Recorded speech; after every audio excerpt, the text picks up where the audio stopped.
Bram adalah seorang kolektor seni dari Jakarta. Ia sangat bangga dengan pajangan barunya, sebuah patung kayu kuno dari Toraja yang disebut Tautau.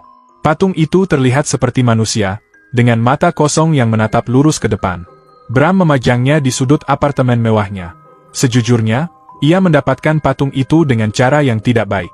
Ia menipu seorang penjaga makam di tebing, memberinya banyak uang agar bisa membawa patung itu pulang.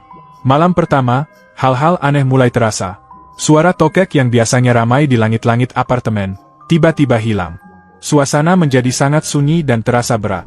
Ketika Bram bangun untuk minum di tengah malam, ia merasa posisi patung itu sedikit berubah. Kini, patung itu seperti lebih menghadap ke kamar putrinya, Maya. Hanya perasaanku saja, gumamnya dalam hati, mencoba menenangkan diri. Beberapa hari kemudian, istrinya, Anissa, mulai merasa cemas. Bukan karena patung itu, melainkan karena sifat Maya, anak mereka. Gadis kecil berusia 7 tahun itu tidak lagi asyik bermain dengan mainannya. Ia lebih sering duduk diam di lantai yang dingin, sambil menyanyikan lagu aneh tanpa lirik. Lagunya terdengar ganjil dan membuat orang yang mendengarnya merinding. Maya juga mulai melakukan hal aneh lainnya. Ia sering mengumpulkan kelopak bunga dari vas, lalu menyusunnya di lantai membentuk sebuah lingkaran yang sangat rapi. Jika Anissa bertanya apa yang sedang ia lakukan, Maya hanya menjawab dengan tatapan kosong, "Ini untuk pesta nenek kayu." Suasana di apartemen terasa semakin ganjil. Bau wangi dari patung kayu itu sekarang bercampur dengan aroma lain yang menyeramkan. Bau tanah basah seperti dari kuburan, dan wangi bunga melati yang biasa ditabur di makam. Tak peduli berapa banyak pengharum ruangan yang Bram semprotkan, bau kematian itu tidak mau pergi. Puncaknya terjadi pada suatu malam Jumat. Hujan deras mengguyur kota, diiringi suara petir yang menggelegar. Tiba-tiba, listrik di gedung apartemen mereka padam total. Semuanya menjadi gelap gulita. Dengan tangan gemetar, Bram menyalakan senter dari ponselnya dan menyorot ke sudut ruangan. Jantungnya serasa berhenti berdetak. Patung Tautau itu sudah tidak ada di sana. Ia berjalan perlahan menyusuri lorong yang gelap menuju kamar Maya. Tiba-tiba, sebuah kilat menyambar di luar, menerangi lorong itu sesaat. Bram terpaku. Patung kayu itu kini berdiri tegak di depan pintu kamar Maya. Tangannya yang kaku terangkat, seolah sedang mempersilakan seseorang. Saat itulah Bram akhirnya sadar akan kesalahannya yang fatal. Dia pikir, dia telah mencuri sebuah benda mati untuk koleksinya. Ternyata, dia salah besar. Dengan kesombongannya, dia justru telah mengundang sesuatu masuk ke dalam rumahnya. Patung itu bukanlah pajangan, melainkan penjemput. Upacara kematian yang agung dari Toraja, kini akan diadakan untuk keluarganya sendiri. Ketika lampu darurat menyala beberapa saat kemudian, Anissa menjerit histeris. Bram terduduk kaku di lantai, tepat di depan patung itu. Wajahnya terlihat tenang, tetapi matanya terbuka lebar dan kosong, seolah jiwanya telah direnggut pergi.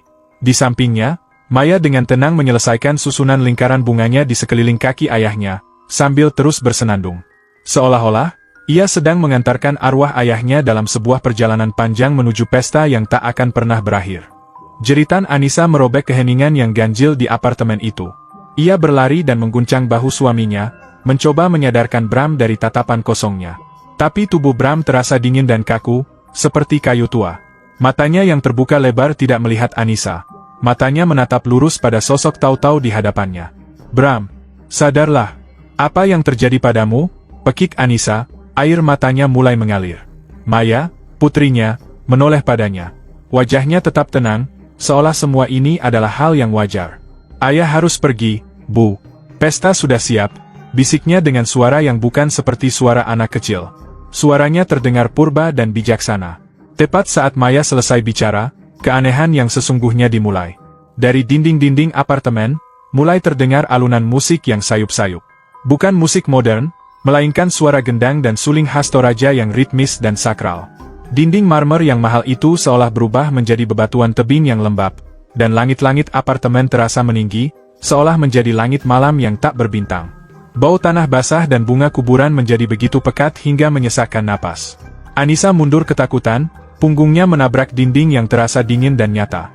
Ia melihat hal yang paling mustahil. Patung Tautau itu bergerak. Bukan gerakan patah-patah seperti robot, melainkan gerakan luwes seolah ia benar-benar hidup. Patung itu berbalik, lalu mulai berjalan perlahan, tidak menuju pintu keluar, tetapi menuju dinding tempat ia pertama kali dipajang. Yang lebih mengerikan, Bram berdiri. Tubuhnya bergerak kaku seperti boneka tali, mengikuti setiap langkah sang tautau dengan patuh. Matanya tetap kosong, senyumnya tetap terukir di wajahnya. Jangan bawa dia. Anissa mencoba berlari untuk menarik suaminya, tapi kakinya seolah terpaku di lantai. Ia hanya bisa menonton. Maya berdiri di sampingnya, memegang tangan ibunya dengan erat. Sudah waktunya, Bu. Ini upacara yang terhormat, katanya lembut. Tautau itu sampai di depan dinding. Ia mengangkat tangannya dan menyentuh permukaan dinding itu. Anehnya, dinding itu beriak seperti air. Sosok patung itu melangkah masuk dan menghilang ke dalamnya, seolah dinding itu hanyalah kabut tebal. Bram, tanpa ragu, mengikutinya masuk ke dalam dinding dan lenyap dari pandangan. Seketika itu juga, semua kembali normal. Suara musik lenyap. Dinding kembali menjadi marmer yang solid.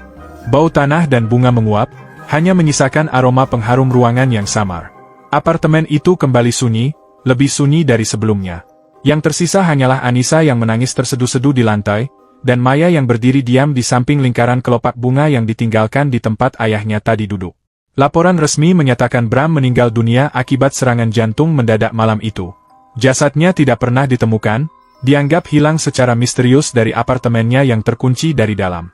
Anissa dianggap mengalami gangguan jiwa akibat trauma. Ceritanya tentang patung berjalan dan dinding yang menjadi kabut hanya dianggap sebagai bualan orang gila.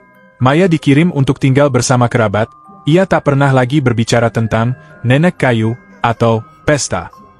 Beberapa bulan kemudian, di sebuah galeri seni mewah di Amsterdam, sebuah koleksi baru dipamerkan. Di antara artefak-artefak dari seluruh dunia, ada satu patung tautau kuno dari Indonesia yang menarik perhatian banyak orang.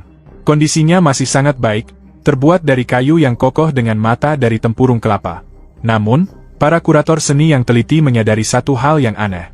Wajah kayu patung itu, jika dilihat dari sudut tertentu di bawah cahaya lampu galeri, samar-samar mengingatkan mereka pada wajah seorang kolektor tamak dari Jakarta.